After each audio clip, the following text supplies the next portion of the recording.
A lot of people thought it was a different brand. They launched this in January, and they really thought it was going to take off. You know what the old one used to look like, the orange with the straw, and it was an iconic image. It's been around for decades. Think changing a recipe is risky? Wait until you hear about the company that reformulated America's most beloved soft drink and sparked a national crisis so severe that news anchors interrupted soap operas to announce its return. Hello, everyone. Welcome back to Wow Amazing. Today, we're diving deep into Volume 4 of our Top 10 Designers Who Should Go to Hell for Their Ideas, featuring design decisions so spectacularly terrible, they cost companies millions of dollars and damaged reputations that took years to rebuild. But before we jump into these jaw-dropping tales of corporate disasters and design failures gone horribly wrong, make sure you absolutely smash that subscribe button and ring that notification bell like your life depends on it. Trust me, after watching these stories of billion-dollar blunders, you're going to want notifications for every single episode. Number 10, the see-through public toilet. We're starting our countdown with a design concept that gives new meaning to the phrase "too much transparency in public spaces." An art installation in Japan decided to revolutionize public restrooms by creating toilets with completely transparent walls made from special one-way glass. The brilliant idea was simple. You could see outside while doing your business, maintaining complete privacy from the outside world. The designers were convinced they'd created something revolutionary, a toilet that would make people feel connected to nature while remaining invisible to passersby. What they failed to consider was one crucial element. Even when science tells you nobody can see in, your brain absolutely refuses to believe it. People approach these facilities with extreme skepticism, circling them multiple times, trying to convince themselves the technology actually worked.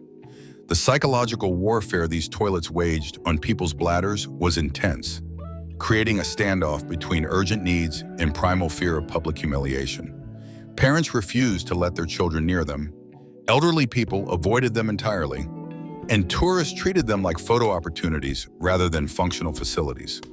The designers had created bathrooms that were technically private but psychologically terrifying. Number 9, Nike's unfortunate Air Max logo. Nike somehow managed to create a shoe design that accidentally insulted over 1 billion Muslims worldwide. The Air Max 270 sneaker featured a stylized Air Max logo in custom font that looked disturbingly similar to the word Allah in Arabic script. This wasn't a minor visual similarity, but a glaring resemblance that immediately sparked outrage across Muslim communities globally. A petition demanding Nike recall the shoes gained over 6,000 signatures within hours, with Muslims expressing fury at the perceived blasphemy. The outrage wasn't just about the visual similarity, but about where this logo was placed, on the sole of the shoe. In Muslim culture, showing someone the sole of your shoe represents the ultimate sign of disrespect. The shoe sole is considered the dirtiest part, touching filth and waste, making it the worst possible place for anything sacred. Nike had essentially created footwear that appeared to encourage people to trample and soil the name of God with every step. This wasn't Nike's first controversy involving Islamic imagery, having faced similar backlash in 1997 with the Air Bacon sneaker. The fact that Nike had experienced this exact problem before made the controversy even more damaging, suggesting they'd learned nothing. Critics wondered how a company with massive design teams and global consultants could make the same mistake twice.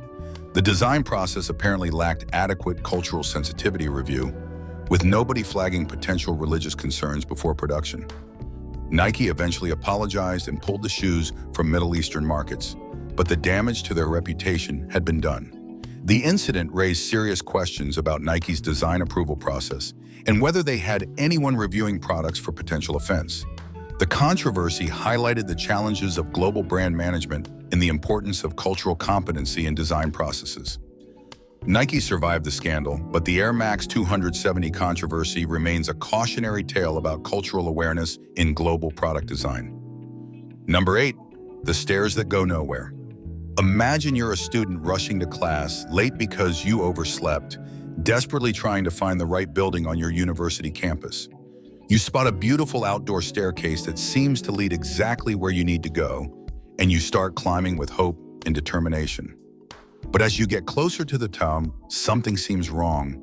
And then you realize with horror that these stairs don't actually lead anywhere. They just end mid-air with no platform, no continuation, nothing but a pure drop, waiting for anyone distracted enough to keep walking. This architectural nightmare existed at a university campus in China, where someone decided that staircases don't necessarily need to fulfill their basic function.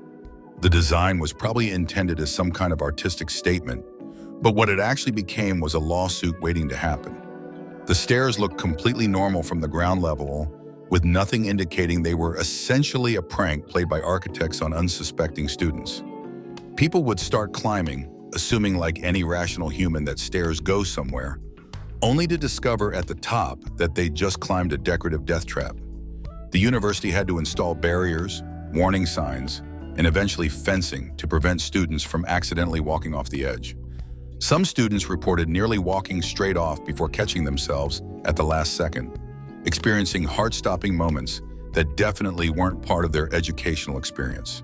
Eventually, the stairs became a campus joke, a landmark students would point out to freshmen as proof that sometimes architects care more about artistic vision than people not dying. Number 7, the elevator with no closed door button. Ever stood in an elevator, desperately pressing the closed door button while watching someone slowly approach, silently praying the doors would close before awkward small talk? Well, imagine discovering that all those frantic button presses were completely meaningless, that you'd been pressing a fake button designed to give you the illusion of control. A hotel decided to replace all their functioning elevator closed door buttons with decorative stickers that did absolutely nothing when pressed. This wasn't an accident, but a deliberate design choice meant to comply with accessibility regulations while keeping the familiar button layout. The Americans with Disabilities Act mandated that elevator doors remain open for minimum time periods, ensuring people with disabilities could safely enter and exit. Rather than removing the close button entirely and explaining why, hotels just disabled them while keeping the button visible, impressible. For years, guests stood in elevators frantically mashing buttons that had the same functionality as pressing the wall. People developed elaborate pressing techniques, the rapid-fire approach, the firm single press, the hold-it-down method, all completely useless. The psychological impact was fascinating. People felt better having a button to press, even though it did nothing, creating a perfect example of placebo control. When people finally discovered the truth, reactions ranged from mild annoyance to existential crisis about what other aspects of their lives were illusions of control. The closed door button joined ranks with crosswalk buttons and office thermostats in the category of things that make you feel in control but actually do nothing. Number 6, Colgate's frozen lasagna. Yes, Colgate, the toothpaste brand that helps you avoid cavities, once decided to enter the frozen dinner market. Because apparently someone in their marketing department thought consumers would love eating lasagna manufactured by the same company that makes their dental hygiene products. This wasn't just a rumor, but an actual product line called Colgate Kitchen Entrees that existed in the 1960s. The company's chairman decided Colgate needed aggressive expansion beyond oral care, venturing into bold new markets where their brand made absolutely no sense.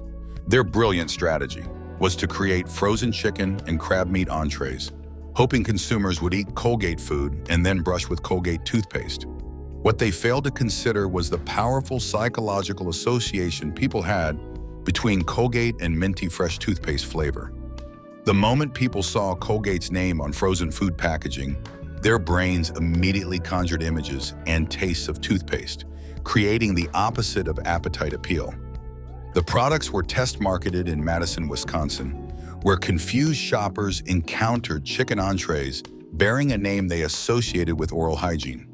Sales were predictably disastrous, as people couldn't overcome the mental image of brushing their teeth while eating dinner. Colgate quickly withdrew the product line, realizing that brand extension has limits and that some associations are too strong to overcome. The company tried to scrub this embarrassing chapter from their corporate history, with modern representatives claiming they have no memory of it. The Museum of Failure in Sweden now displays reconstructed packaging as a testament to spectacularly misguided brand extensions. Number 5, Coca-Cola New Coke disaster. Speaking of companies that should have left well enough alone, let's talk about one of history's most infamous product reformulation disasters. In 1985, Coca-Cola executives made a decision that would become a legendary cautionary tale. They changed the formula of Coca-Cola. The company had been losing market share to Pepsi, and taste tests showed consumers preferred Pepsi's sweeter flavor.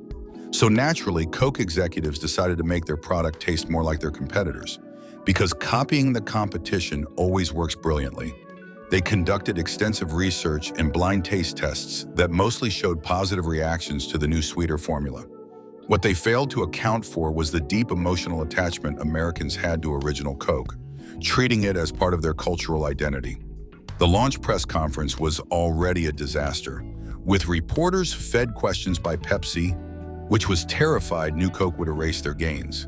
Initial sales figures looked promising, with an 8% increase in widespread awareness of the change. But beneath those encouraging numbers, a tsunami of consumer rage was building, particularly in the southern state, where Coke was regional identity.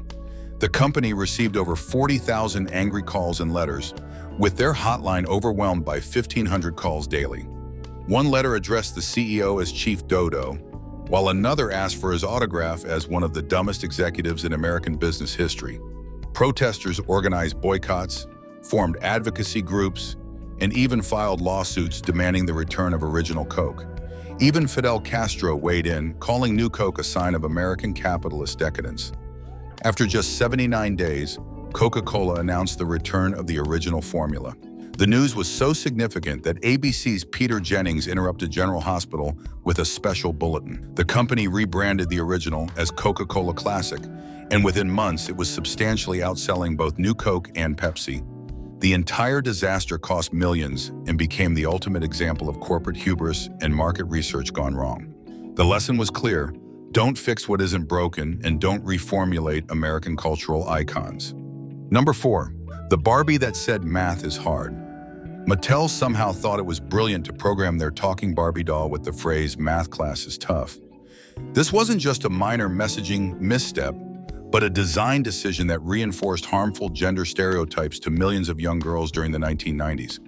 The Teen Talk Barbie was released with a voice chip containing various phrases meant to make the doll seem relatable. Someone in Mattel's product development included this math-related complaint among phrases about shopping, parties, and typical teenage interests. What they failed to consider was that young girls were already facing enormous societal pressure, suggesting they weren't naturally good at mathematics and science. The last thing girls needed was their iconic fashion doll, reinforcing the message that struggling with math was normal or feminine. Parents and educators immediately recognized the problem, understanding that children internalize messages from their toys about what's appropriate for their gender. The backlash was swift and fierce, with advocacy groups, teachers, and parents demanding Mattel remove the phrase and recall the dolls. Critics pointed out that boys' action figures never said things like reading is hard, so why was Barbie programmed to express academic inadequacy? Mattel had essentially created a toy that actively discouraged girls from pursuing STEM fields. The American Association of University Women condemned the doll, arguing it perpetuated damaging stereotypes contributing to the gender gap in mathematics. Mattel eventually apologized and offered to exchange the problematic dolls, but damage to their reputation had already been done. The incident became a textbook example of how product design carries social responsibility, especially when your customers are impressionable children. This wasn't just a failed product, but a cultural moment that highlighted how casual sexism could be embedded in children's toys without anyone questioning it. Number 3, the playground with razor blade slide. Some brilliant designer decided that modern playgrounds needed a futuristic upgrade, something that would make kids feel like they were playing in a science fiction movie. Their solution was to build a slide entirely from polished metal, creating a gleaming surface that looked absolutely stunning in architectural photos. What these geniuses apparently forgot was one tiny detail. Metal conducts heat, and playgrounds exist outdoors under direct sunlight. During cooler months, the slide worked reasonably well, providing children with a smooth, fast ride that parents could photograph for social media. But the moment summer arrived, This architectural marvel transformed into what parents began calling the torture slide. Under direct sunlight, the polished metal surface heated up to temperatures that could literally cook eggs, creating a child-sized griddle masquerading as playground equipment. Parents watched in horror as children made contact with the scorching surface and immediately launched into screaming retreats, sporting red marks that looked like minor burns. The playground became infamous, with local parents warning newcomers to avoid the devil slide during any hour when the sun was visible. City officials eventually had to post warning signs, install shade structures, and ultimately consider replacing the entire thing. Sometimes futuristic designs work better in air-conditioned design studios than in actual parks where the sun exists and children have nerve endings. Number 2, the Ford Pinto exploding car. Everything we've discussed so far involved embarrassment and financial losses. But our second-place entry involves something far more serious: actual human deaths caused by deliberate design decisions. The Ford Pinto became infamous for having a known deadly flaw that Ford executives consciously chose not to fix. This subcompact car had a fundamental problem. The fuel tank was positioned where it was extremely vulnerable to rupturing during rear-end collisions. When the tank ruptured, gasoline would spill and ignite, turning minor accidents into fiery death traps. Ford engineers discovered this deadly vulnerability during pre-production testing, giving the company clear knowledge of the problem before selling a single vehicle. But here's where this transitions from design failure to corporate evil. Ford did a cost-benefit analysis comparing recall expenses versus paying liability claims. They calculated that fixing the design would cost more than simply paying settlements to families of people who would die in Pinto fires. This wasn't speculation, but actual internal documents showing Ford executives literally putting dollar values on human lives and choosing profits over safety. Ford was desperate to compete in the small car market and decided speed to market mattered more than customer safety. They sold millions of Pintos knowing some would become death traps, treating customer deaths as acceptable collateral damage. Victims trapped in burning vehicles suffered horrific deaths, while survivors faced catastrophic burn injuries that destroyed their lives. Families who lost loved ones discovered through legal proceedings that Ford had known about the danger and consciously chosen profit over human life. This revelation transformed the Pinto into a symbol of corporate callousness and the dark side of cost-benefit analysis. Lawsuits forced internal documents into public view, showing the cold calculations Ford used to justify selling cars they knew would kill people. The scandal destroyed Ford's reputation and became the definitive case study in business ethics. The Pinto disaster led to changes in automotive safety regulations, though these came too late for the victims. This wasn't just bad design, but criminal negligence, representing the worst possible outcome of prioritizing profits over ethics. Number 1, Tropicana Packaging Redesign 2009. And now for our grand finale, we have a packaging disaster so spectacularly catastrophic, it cost over $50 million and became the definitive case study in how not to redesign successful brands. In January 2009, Tropicana decided their iconic orange juice packaging needed a complete overhaul to look more modern. They hired design agency Arnell, invested $35 million in the redesign and campaign, and prepared to revolutionize their product's appearance. What happened next became one of the most expensive and rapid failures in consumer product history. The original packaging featured an instantly recognizable orange with a straw, perfectly communicating fresh, natural orange juice. The new design replaced this with a generic glass of juice, moved the orange to the bottle cap, and completely reorganized the visual hierarchy. They changed the logo from horizontal to vertical, altered the typography, and emphasized 100% orange over pure premium branding. The designers were so caught up in their clever thinking that they completely failed to understand why the original packaging worked. What looked sophisticated in design presentations became confusing and generic on actual grocery store shelves. Within days, consumers flooded social media with complaints expressing confusion, disappointment, and anger. Many shoppers literally couldn't find their preferred brand anymore, walking past the new Tropicana packaging without recognizing it. The new design looked cheap and indistinguishable from store brand alternatives, undermining Tropicana's premium positioning. Sales dropped 20% within 2 months, representing a $30 million loss, while competitors captured Tropicana's displaced customers. The company's president later admitted they'd completely underestimated the deep emotional bond consumers had with the original packaging. Tropicana had violated fundamental branding principles by changing too many elements simultaneously. Logo, typography, imagery, color, and hierarchy all changed at once. After just 2 months of catastrophic sales, Tropicana admitted defeat and announced they were reverting to the original packaging. The entire disaster cost over $50 million when accounting for design fees, advertising, production changes, and lost sales. This became the ultimate cautionary tale about respecting brand equity and not fixing what isn't broken. The packaging was the silent salesman, and Tropicana had essentially fired their best salesperson. The lesson was brutal. Consumers develop emotional relationships with brands, and violating that trust can destroy decades of built equity overnight. Sometimes the worst designs are technically well executed, but strategically disastrous because they fundamentally misunderstood their purpose. Bonus entry, the Airbnb logo, BALO 2014. As a special bonus, let me tell you about a logo redesign that made the entire internet giggle like middle schoolers.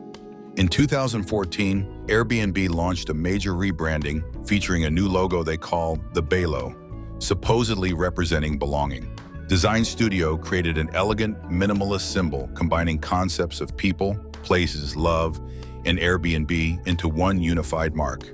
From a pure design perspective, the logo was impressive, successfully conveying multiple meanings in a simple mark. The problem was that the internet immediately saw something entirely different, and those interpretations were decidedly not work appropriate. Within hours, social media exploded with jokes and memes, suggesting the logo looked like various human body parts. This wasn't a few trolls, but a genuine mass reaction from people worldwide who saw the unfortunate visual similarities instantly. Airbnb's internal culture had apparently blinded them to the obvious alternative interpretations everyone else saw immediately. This suggested inadequate testing among people outside Airbnb's culture who weren't primed to see the intended meaning. The controversy highlighted how design trends toward minimalism were creating increasingly similar-looking logos. Airbnb chose to ride out the controversy, betting that internet attention spans would move on quickly. They were largely correct, as the jokes eventually faded and the logo became familiar. But the launch was undeniably a disaster, with the expensive rebranding becoming a punchline rather than a celebration. The incident proved that no matter how much strategic thinking goes into a design, the internet will find interpretations you never considered. And there you have it, Volume 4 of our top 10 designers who should go to hell for their ideas. If any of these tales made you feel better about your own questionable choices, make sure to hit that subscribe button and ring the notification bell. Until next time, keep making smart design choices, or at least choices that won't cost $50 million to fix.